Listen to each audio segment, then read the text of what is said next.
we would have a segment of our vendors and clients that are 100% on board with moving to electronic payments or would have already been using them.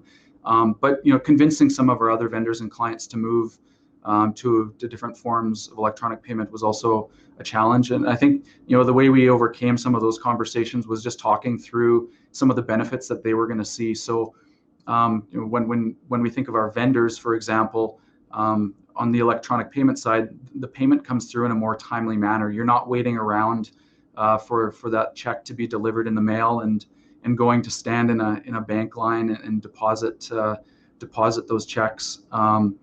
On the client side, obviously, we have more flexibility in kind of that conversation, but we had a lot of successes there too. The clients definitely bought into the move to the electronic payments.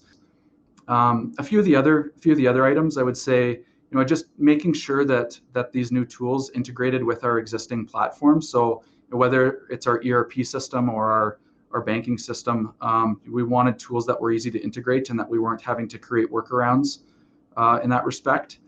And then the last piece was training. Our finance team is used to the existing platforms that we have. Our finance team was relatively easy to train because they're in these tools every day. And so where I would say there was a larger challenge in that respect was the people that are only in the system maybe once a month.